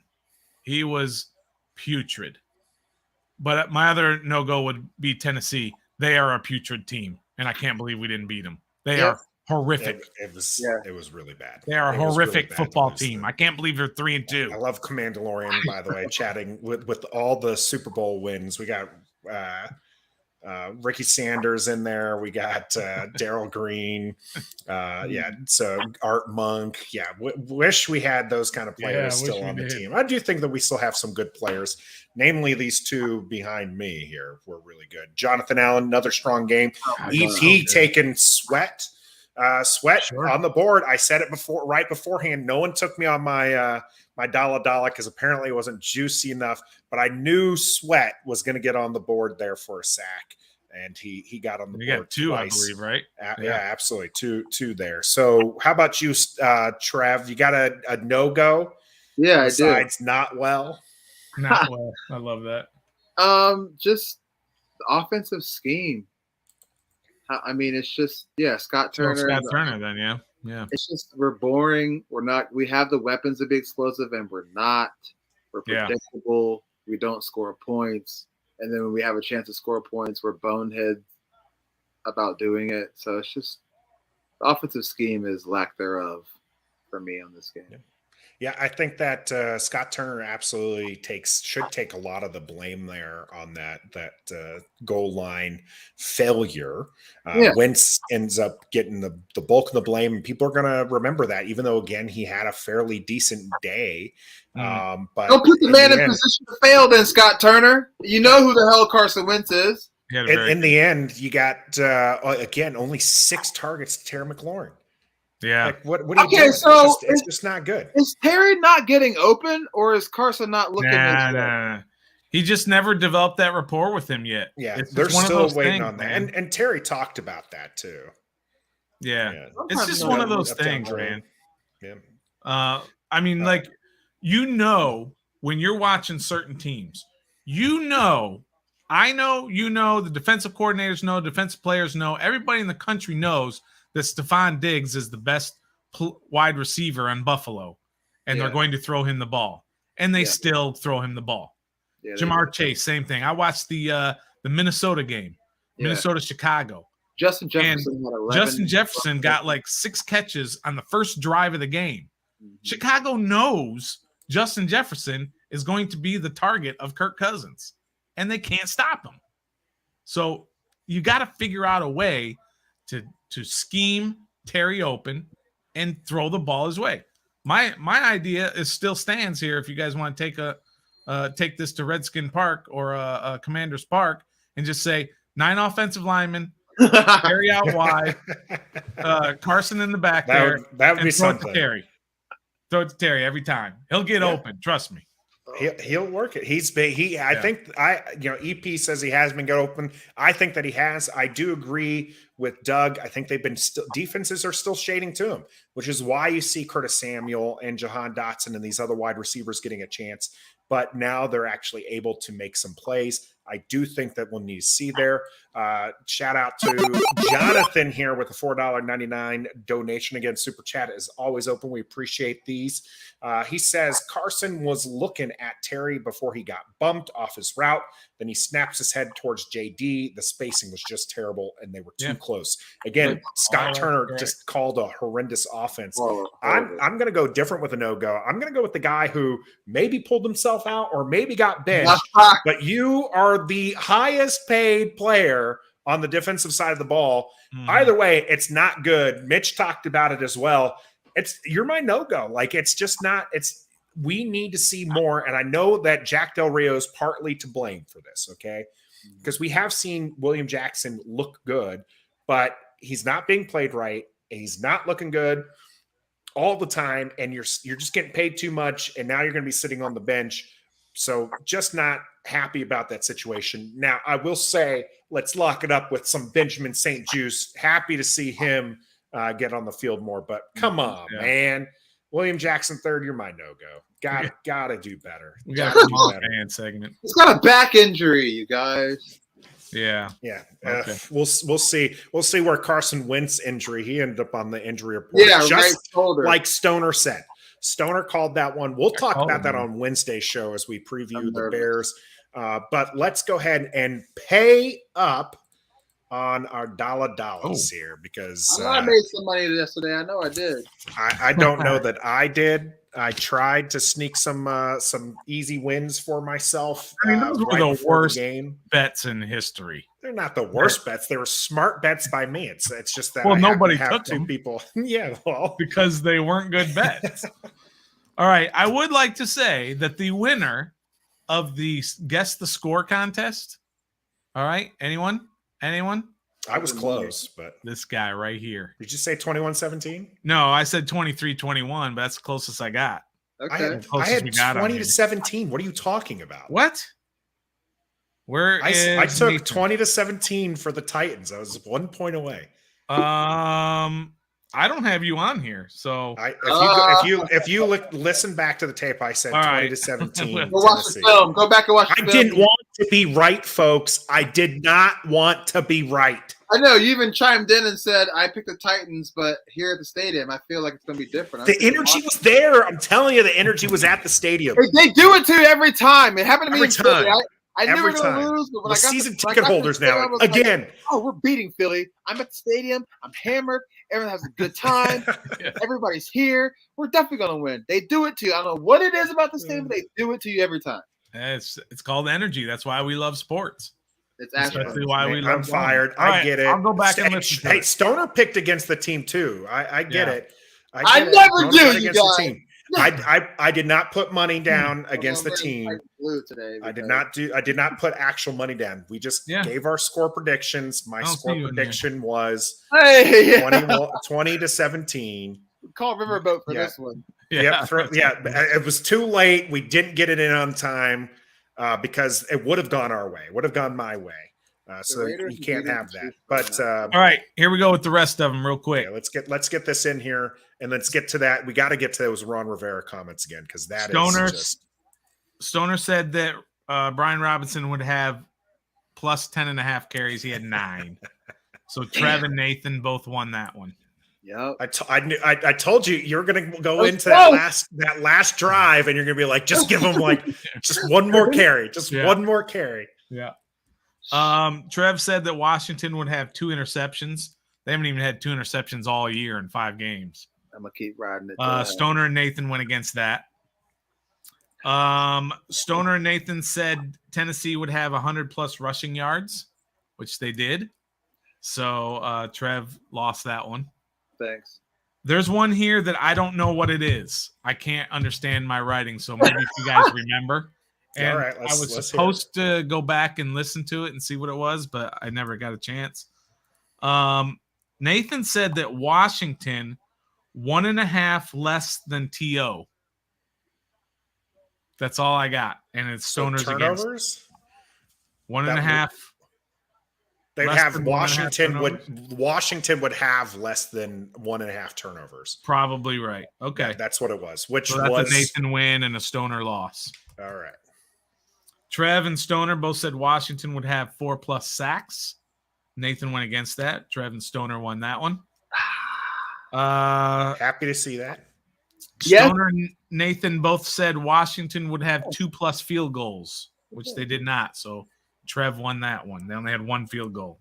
Hey, Ben, Joey Slice had what, like 2 kicks on the year? Oh, I'm sorry. Go ahead. That's okay. Derrick Henry had 102, so I was on. I mean, we almost did it. But yes. Well, how many did they have as a team though, rushing? 105. Oh, yeah. So it's like, hey, B-Rod had close. 9 rushes. The number was 10.5. It was close. It was close. I thought we could do Not quite there, though. Not quite Stoner there. said that Derrick Henry would have 2 touchdowns. He had 2 touchdowns. Did he have 2? He had 2 touchdowns, right? Yeah. He had 2 touchdowns. He had a third one. Yeah. So for the record, their running backs scored all their touchdowns. Yeah. Not even no wide receiver. Right. So, Nathan and who was Trev against you on that that. one? Myself and Trev. Yeah, both of y'all went against me. I won that one. Stoner said Washington's first touchdown would be a run. It was not. So Nathan and Trev won that one. Stoner and Nathan. This is a really bad bet. I don't know what we were thinking. Stoner and Nathan both said Washington would have 140+ rushing yards. What'd they have? 20 something?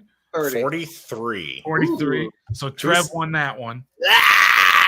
And then we had one in-gamer. Tennessee's rushing defense was supposed to be bad. Yeah. They are bad. Our offensive line helped them out. Yeah, for sure. You only ran the ball 17 times. Roger has told you time and time again, Scott Turner, run the ball. Well, Andrew Norwell. We have an in-game one where Stoner said they would not get a first down. It doesn't matter. We had an in-game one on a certain play, and Stoner won. Trev did not. So we've been saying that quite a bit. I think this is what I have. I have Trev at +1, Stoner even, Nathan +1. I got 0 for you, +1 for Trev, and I have me at +1 as well. Yep. All right. Yeah. So not much movement. There was just not too much movement on there, but Trev didn't work his way back. And I started off on the pay up there with a +4, and then I lost 3 in a row. And then I went even the rest of the way. Yeah. So I thought I was going to have a really good day on that. Yeah. And then it went down. Went sideways. I thought I was going to have a really good day today. I woke up and I was immediately thinking about how this team can win against the Bears. Yeah. I don't know why. Kind of like Trev was talking about, this team has a grasp on me and it's just no good. And then at the end of the day, something terrible happened. Just absolute disaster. And Stoner, you're talking about this as if it is the change in the Ron Rivera legacy here at Washington. Trev, Stoner and I have talked about it a little bit. Let's get your thoughts on it. Ron Rivera at a presser was asked, why are the other teams in NFC East just so far ahead of Washington right now? Yep. And his one-word response was quarterback. Well, let me play it. Yep, I'm going to play the whole thing, even the follow-up. All right. And John's question about the Giants, they're up to a faster start. The Eagles, the Cowboys, they've kind of all been rebuilding too the last couple of years, and it seems like they're farther ahead. Why do you think the teams in the division are farther ahead at this point? Quarterback. I mean, with quarterback, like the Cowboys, for instance, they don't have Dak Prescott this season and still have been able to win. They started with him, Dak, and they build around Dak, and the offense is built around Dak. Their backup's a guy that is very solid inside of what they do. And the truth is that this is a quarterback-driven league. And if you look at the teams that have been able to sustain success, they've been able to build it around a specific quarterback. I mean, just this is the beginning of the end, Trev. This is it. This is where we're all going to look back on this press conference and we're going to say that was the beginning of the end. That to me is unrecoverable. And I know he tried to follow it up by saying all these other things, but that was crossing a line to me when you just throw your quarterback under the bus. And again, he tried to kind of explain away that he's just saying that they've had quarterbacks in their system for a while and they've been working it for a while and Carson is new. But when a guy asks you a question, why are they better than your team? And you say quarterback, that's a damning statement. And I have stayed away from all of the it's time to fire Ron and fire Scott and fire Jack Del Rio. And I'm like, let's let them get this fixed. I'm all on he's got to go. Not today, but he can't survive this. I don't care what happens the rest of the year unless they go 10-0 or whatever. However many they definitely need to have a strong response here. It's over. Doug saying that Doug thinks he's saying the other teams have had their QBs longer, and that was kind of part of his response. Yeah, was that was like, his explanation. no, they built around Dak, they built around Hurts, they're building around Daniel Jones. But I mean, it's Daniel Jones. Cooper Rush is 4-0 with Dallas right now. His response to that was, well, yeah, he was, but he's been in the system and he's built for that. I'm with you, Stoner, on this. There's no coming back from that kind of statement. Like he was listening. You can tell his gears were turning and he's thinking about how he's going to have an intelligent response to that. He looks rather comfortable up there. And then just says quarterback as if that answered everything and did not put Carson Wentz in the spotlight. And then that's when he tries to backtrack and explain like, no. And he didn't even give Carson Wentz full credit here. And Carson Wentz by no means needs to be, showered with praise. He hasn't had a great season so far in this 1-5 season, but he's still your QB that you said you wanted here, that everyone was getting behind. And the best you can give is, no, he's done some things right, but he's also done some things wrong. Yeah. This is one of those things that we just went over with Jamin Davis, right? You can't throw your players underneath the bus. If you're going to throw them underneath the bus, you got to bench them. Trev? I see a comment over here on the right that says that's an indictment on Scotty T, and I kind of agree with that, but I'll get that in a second. He chose the wrong word to answer that question. Mm-hmm. He should have said continuity or rhythm or togetherness or how about this? Here's how you deflect away from everything. We as coaches have not done a great job. Yeah, but he's never admitted in a press conference about that's the coach. crazy. So yeah, it is crazy. But if you're going to answer with one word, don't say quarterback. You can say continuity, and they say, well, what do you mean by that? Well, we went and got a brand new quarterback. It's a brand new system, new weapons, new pieces.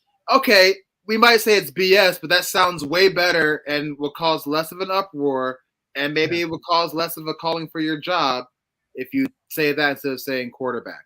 Because, yes, you did go get this man because no one else wanted to come here, first of all. And then second of all, it's not like he was a free agent and chose us. You went and got him and made a trade for him to bring him here. So it's not like he's happy to be here in the first place. He just kind of has to be because if he wants to be a starting quarterback, you have to. Mm-hmm. But you picked him. Like, you chose him. Yeah, no one else came and got us. We probably could have got a Mitch Trubisky or someone else, but who knows? But, yeah, it's not a good look after you go out and make the move yourself with your brass of staff and bring him in here. And then you say quarterback? No, you say continuity or we're brand new, or like you said, so us as a coaching, we haven't put our players in the best position for them to succeed.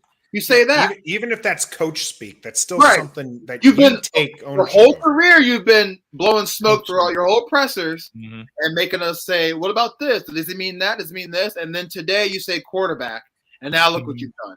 Yeah. when you really meant something different, which he probably legit did, because I agree. Ron is a genuine guy. Like, he means what he says, but just the way he says it and his delivery, it sucks. Especially today. You said quarterback. Now, before you even get to explain yourself, it's all throughout the media that Ron Rivera does not like the quarterback that he picked, just because you said quarterback. Chemistry, yes, chemistry works. Continuity, something other than quarterback. Anything else? You have Alex Smith before Monday Night Football talking about how he looks genuinely hurt, and he's trying not. He says, "I'm not trying to." Carson Wentz is having his season, doing his thing, whatnot. But he was just like, "Listen, like you gotta share the load here. You got a team here.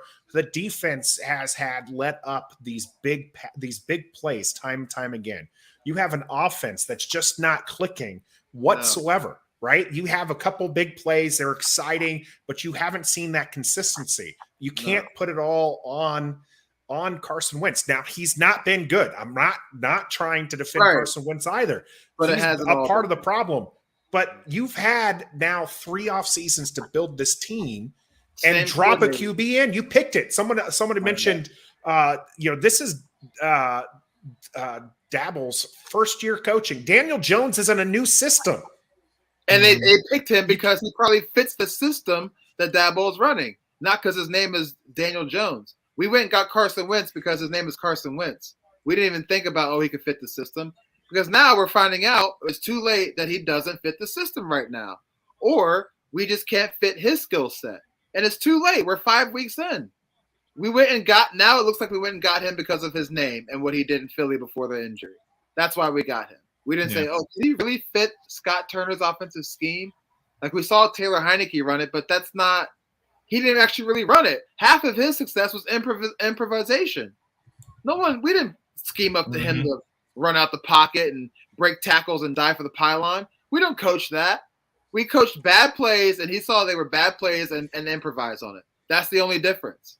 That is the only difference. I'm sick of it. Yeah, I hear you, and you guys know I'm usually pretty measured in these when these things kind of blow up, and I usually kind of just blow them off, and they're not really that big of a deal. But I really do believe that today, in that press conference, Ron Rivera signed his walking papers. He just, because of everything that you guys said, he created this narrative all across the league. Yep. The Pro Football Talk people are talking about it. Yep. The Monday Night Football, like you said, is talking about it. Yeah. And so I think he just signed his walking papers. Whether or not he was going to survive or not, that was always kind of a question, because you got money situation, you've got who he is, as Trev said, as a man, and how he represents this organization proudly, all of that good stuff. He was integral in the name of the team. He was a big part of that, naming this team. And he's just going to be a footnote in history now. Yep. And he did what he was supposed to do at the time, was to change the culture, which he did. You don't hear anything on that side of the football, on that side of the organization coming out outside of Dan Snyder shit. But like, the ping pong tables and pool tables are gone. Like, everybody's getting along. But now, what you got hired to do on the football field, you can't do it. And Nikki, I cannot pronounce her last name. Javala. I sent you guys this in the group chat today. That graphic of the stat of Matt Rule and Ron Rivera's comparisons. Yeah. He should be, based off of that, he should be fired. I mean, it is what it is. Right. We changed the culture. Thank you very much. We don't hate each other as a team. But as a football team, we hate each other. We're the worst team. The Detroit Lions are better than us.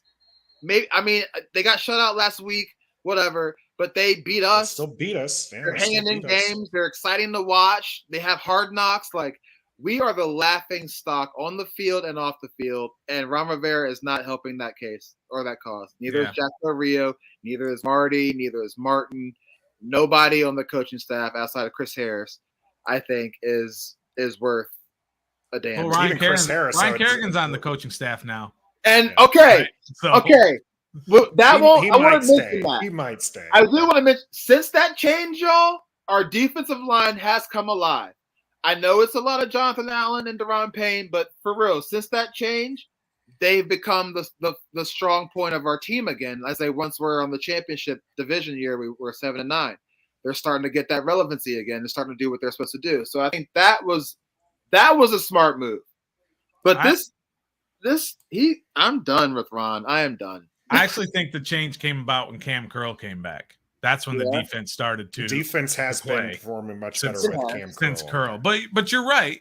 I mean, Sweat and Payne and Allen for the last year or so have been non-existent. When's the last time we said Montez Sweat on a highlight reel for a positive thing? Be honest. Probably 2 years ago. Well, after yesterday. Before yesterday. He's not had a good season this year. Last year he had a down year as well. Yeah, you're right. I'm just so sick of it. And also, I don't mean to keep going, but why the hell are all these other teams who are position needy making moves? And what do? We go sign these no-name players from Carolina or from the street, or players who were with us from years ago who had quote-unquote success just because they were there when you were there. Like, we don't make moves. Like the Browns made a trade for a linebacker because they needed a linebacker, Deion Jones. He's not a bad linebacker from the Falcons. Cool. You got Quan Alexander. He got a contract with the Jets, and they're balling right now. Defensive player, been in the Super Bowl. Who do we go and get? John Bostic. When all the other veteran names are out there, we go and get all these people who played for Ron or had a good workout against no defense, no other football team by themselves. And we sign them. It's sickening to see all these other teams really bolstering, or at least making an attempt to improve their rosters. And we're reaching for guys like John Bostic and then promoting Khalil Hudson because David Mayo goes out. And like, it's just not, our staff. That's like for like there. It's just not, we don't operate like a football team in the NFL. We don't. And we all got Ashburned after week 1. And now here we are back again. It doesn't matter who we have. It just doesn't matter who we have. Speaking of getting Ashburned here, from Burgundy and Gold for life, if Ron wins the next 3 games, do we get quiet about it? We does don't. The Heat move off from this comment? If we're 4-4, oh yeah, it gets quiet. 100 billion%. Winning is always going to quiet the critics. All right, so my question was this. 1,000,000,000%. So since the Matt Rule thing happened today, 1-4, 38 games, similar stats with Ron Rivera. If we lose Thursday, are we making a coaching change this season? No. But I mean, no, not it. The Bears. No. I just don't see it happen with Ron Rivera. I think he deserves again, everything that he's done for Dan Snyder, who makes this decision. You're not asking if we would do it. Because if we would do it. Right? Yeah. But Dan Snyder's not going to do it. All the bullets that Ron Rivera has taken for this organization since he got here, with the name change and with all of the lawsuits and the Congress and cancer and the name change, and Brian Robinson and Sweat and Shazer Everett and all that, they're not gonna embarrass him in the middle of the year. They're not gonna do it. I agree with that statement, Stoner. Yeah. But me personally, that does not translate to the performance on the field. No, of course not. And that's why I think he should be. I mean, he should be let go. I mean, we did it to Jay Gruden at 0-5 4 years ago. Yeah, 4 years ago. I mean, and I agree with everything you said. He's done all that, which no other coach or other human being could possibly handle at the level that he's doing it. But that doesn't translate to the field production. You're right. Again, as fans, we would all do it. But as an owner who watched that guy go through cancer treatments and still come into the building every day and work his ass off, you're not going to embarrass him. We have storybooks in our organization. That's the problem. We have too many fairy tale storybook cases. Yeah, but he's not going to do it. Not in the middle of the season. I just don't think he will. Yeah. So my unless it's like what I think is going to happen. This, if I'm putting on my crystal ball, if this team continues to be as poor as it has through the first 5 games of the season here, and I am including the victory against the Jacksonville Jaguars because there was definitely parts of that did not look good. But if they continue to look this bad for the rest of the season, I think Ron Rivera steps away from the game. Okay. Cites his health. He retires. He just says, he might take a position elsewhere within as like kind of like the role Doug Williams had where it's just kind of an advisor type role and step back and let somebody else take the reins. That's what I think is going to happen. They have a lot of respect for him in the building. He has been a big part of why this franchise, has been getting clean from the times from before, whether or not you believe that's Bruce Allen or Dan Snyder or whatever. Release the report. Just want to see it. Just put it out there. We need to see that, and we need to move on. That's my particular take on it. Is I just think that he has smart enough clout that they're not going to fire unless, if this team is like 1-15, but then you hold on for the rest of the season. You're just not going to. But if you're 1-8 or something like that, then you can see it happening. But I think you're right. I think they'll come out to some sort of agreement and say, you know what, this is affecting me. It's affecting my family. I need to step away for my health. Or all that stuff. Yeah, I think you're right. Or nothing happens, and he's the head coach, and Scott Turner, who just got an extension, is the offensive coordinator, and Jack Del Rio might be gone, and we get a new D coordinator.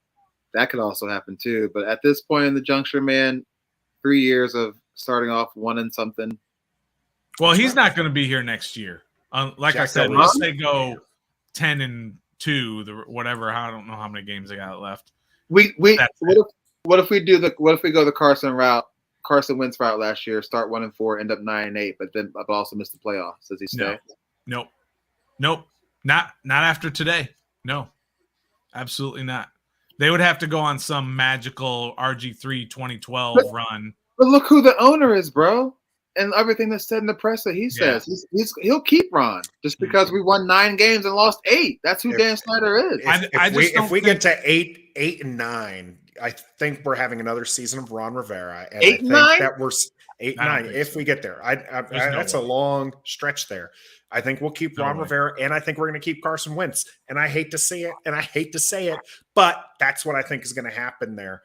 By the way, I do think that if Ron is to be fired in the middle of the season, Jack Del Rio takes over as the 100%. Wouldn't that be hilarious? Jack Del Rio takes over and we take off and have an RG3 type season and make the playoffs and win 9 games in a row. Right. We'll see how that goes. We did have a question earlier that I wanted to make sure that we get to because it was something that a couple people pointed out and asked, and also the great Watubi continuing with the donations. All the money bags tonight. Man.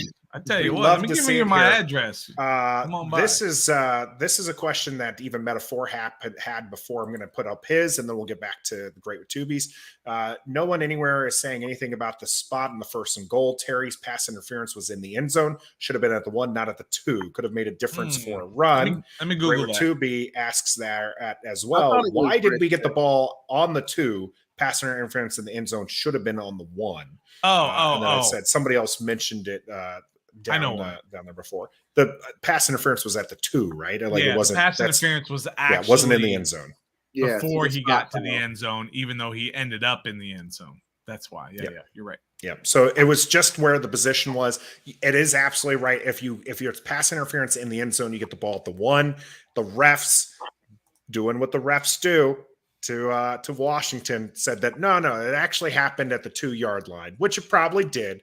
I had to get on Gavin a whole lot because he kept going after the refs. He told EP and I, he said, if the refs do one more thing after the game, we're going down the field. We're going to talk to them. Let's go, Gavin! They're not going to get away with Gavin this. wants to confront the refs. They're not going to get away with this. And so it's just like, all right.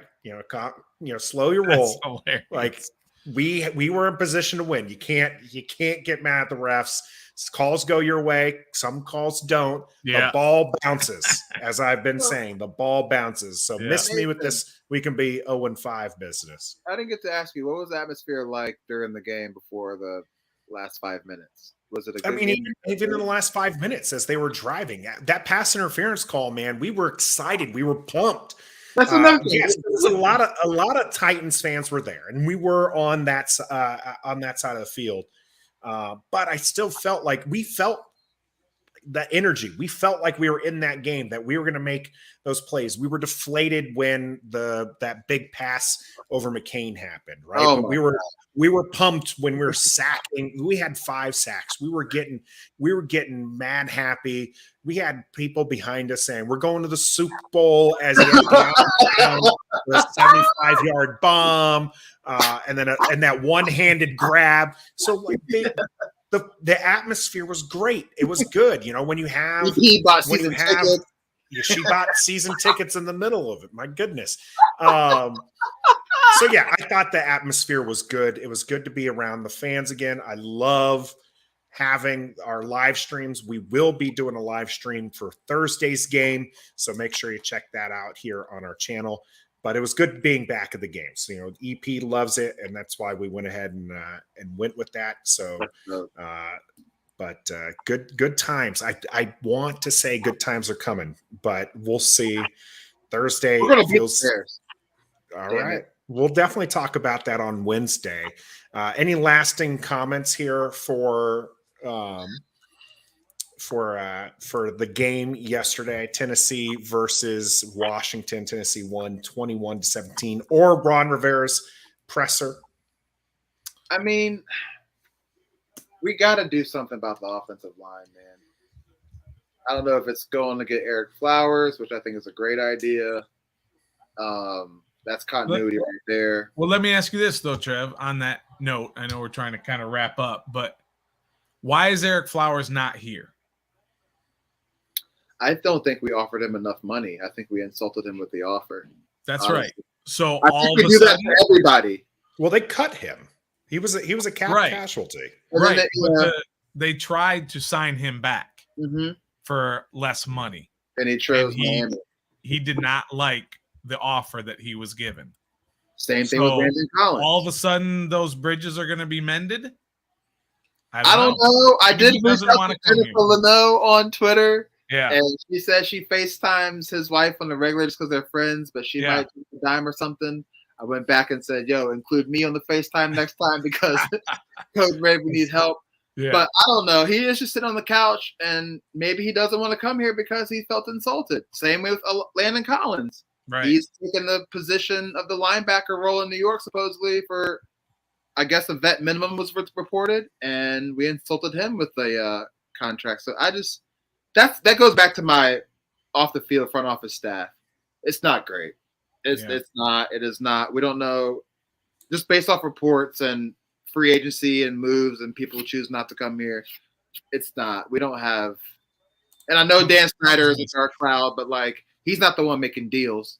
Ron, Martin, and Marty are the ones talking to players and making deals and making the offer. So it's like it's just embarrassing that we can't even bring Landon Collins back, who wanted to play for us because of Sean Taylor, who we idolized.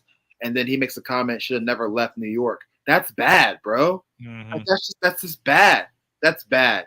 Say what you want about Landon's plays, always hurt, whatever, but the man idolized one of our greats, Sean Taylor, and he got a chance to play for us, and he goes back to where he started his career and says he should have never left there.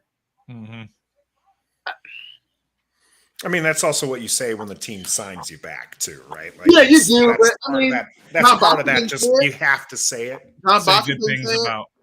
Sometimes when you say good things about one, it makes the other. It definitely says something about the. But the I definitely believe the former players who came from us are playing for somewhere else who chose not to come back. In that same regard, though, you had J.D. McKissick, who was signing with a Super Bowl hopeful. Yeah. That turned that down to come back. So you have some of that. He's thinking right now, bro. After they just put up 38 against Pittsburgh, and they're probably going to go to the Super Bowl. And he chose to come back. He wanted to be here. We talked about this with Jen, right? You mentioned Jen Leno. Yeah. She's pushed this out on her Twitter as well. the coaches, the team loves the coaches. It's why I asked Mitch Titchler when we had him. Yeah. This kind of comment, plus the ones that we've seen there, plus the one where you have William Jackson saying he took himself out because of injury, but then Ron saying, no, he was benched. Like, is there a rift that's going to grow between the players? But right now it's strong. The players love playing for Ron. And I think that's one of those aspects that he's going to be here for as long as that bond is strong. Right. So what will it take for that to break? I don't know, but it'll be interesting.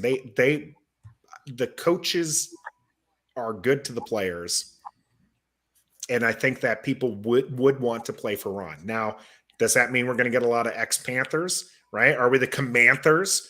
Probably. Oh, apparently their team's for sale now since they got they're trying to ship out everybody to rebuild. So they absolutely should. They should get rid of the whole thing. Go get Brian Burns and put him on there. Go get I don't know who else. Their defense isn't that bad, but anyway. Yeah, sorry, I didn't mean to get us off on a tangent there. No, I love it. It's good. We love it. I'm probably repeating things I already talked about. But. No, Trev, we appreciate you jumping on. We had Mitch Titchler. So, Mike, you missed one. Coming in late here. Just got home from work not too long ago. Mike, we appreciate you jumping on, as all of everybody who was in here. We appreciate all the interactions. Another long show. Get back to the beginning. Make sure that you like the video, subscribe to the channel. If you're watching the restream, make sure you're in that comment section. We're on there. We get back to you and respond because we love the interaction. Love having everyone here and showing some of that love. Show us some more of that love as we have a very, very busy week this week.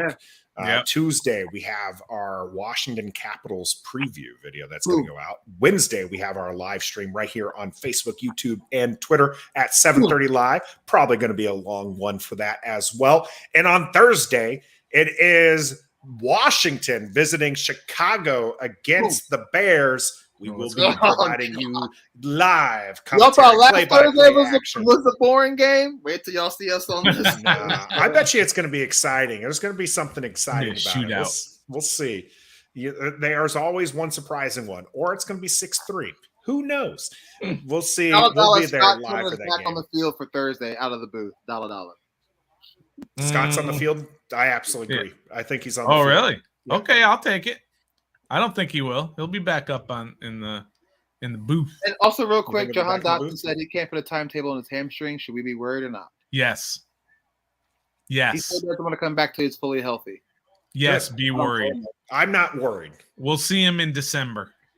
Yeah, I'm not worried. I want him to come back healthy. We'll see. I can't wait till Wednesday. I can't wait till Wednesday's show. Wednesday's gonna be fire. Hopefully, we will see you there. And until next time, be a fan.